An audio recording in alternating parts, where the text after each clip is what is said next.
Hello, my beautiful souls. Welcome sa ating tarot reading sessions. Keep in mind, general reading po ito. Maaaring mag-resonate, maaaring hindi. Kunin niyo na lang po kung para sa inyo and leave the rest. Maaaring mag-shift tayo energies or magkabaliktad ang sitwasyon, kaya kayo na pong bahala kung saan kayo nakalugar sa reading natin. Okay, so let's see.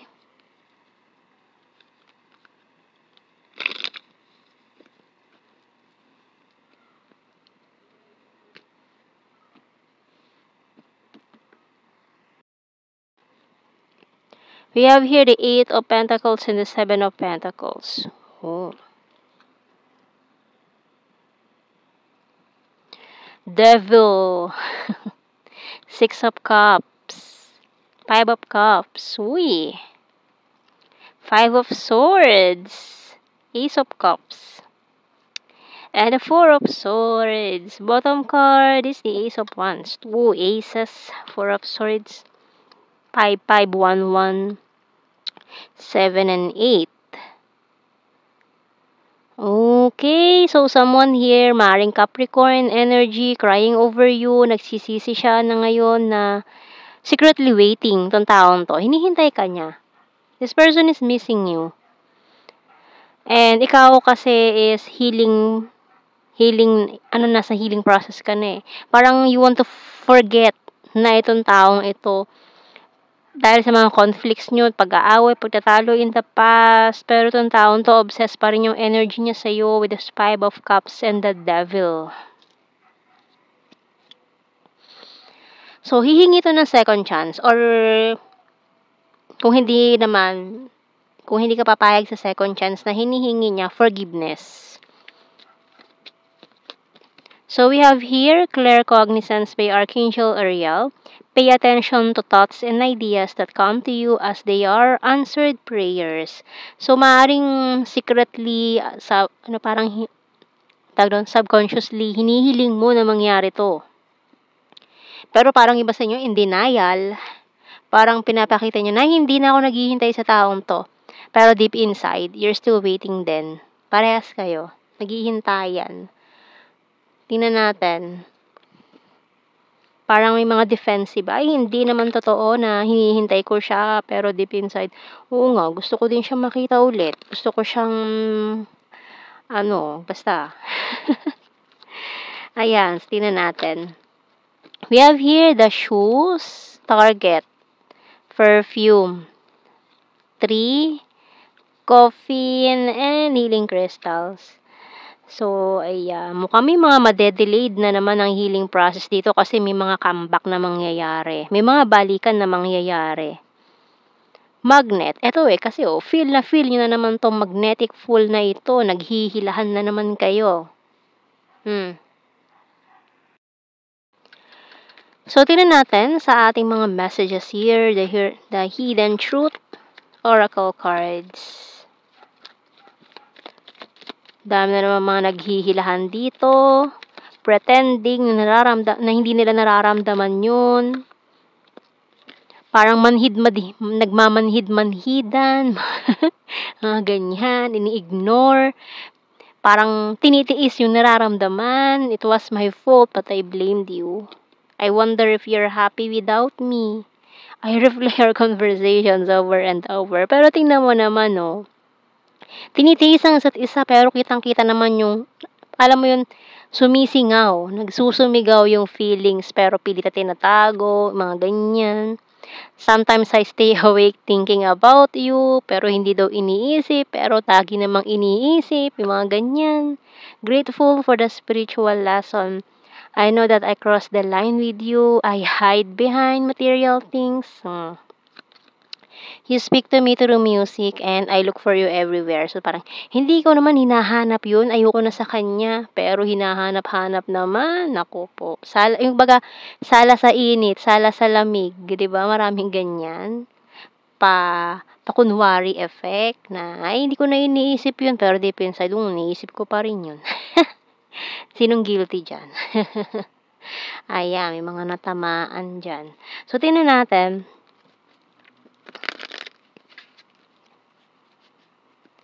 Sa ating tarot messages, in denial, the great pretender,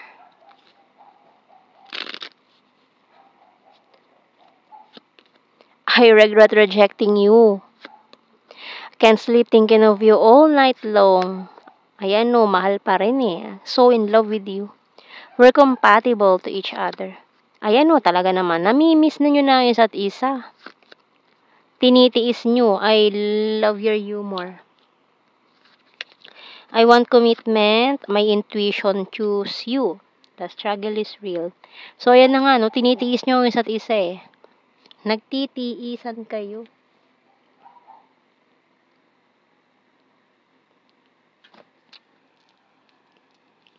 Kuha tayo ng initials. NT. Ang dami. Balik natin.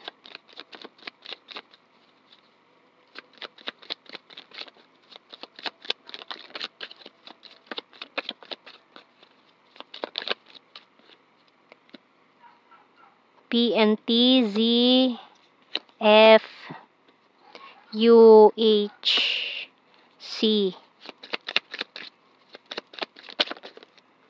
Letter A, I. Bottom card, letter E. Okay. Kuha tayo ng blue card.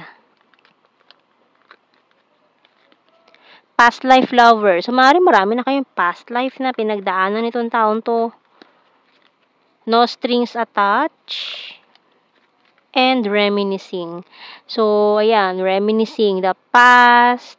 So, yung mga nakaraan nyo kasi dito mga parang pinipilit i-attach. May nagpipilit kasi na ipilit yung isang tao na no strings attached naman.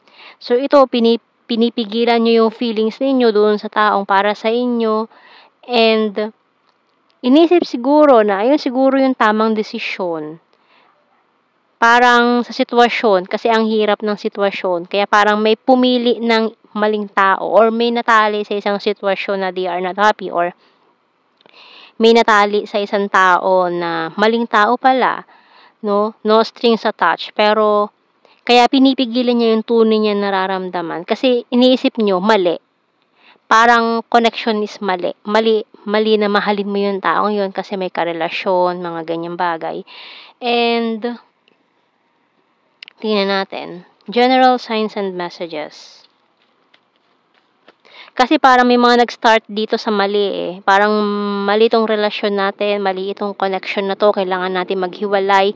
Kailangan natin tapusin to kasi hindi tama, yung mga ganyang bagay.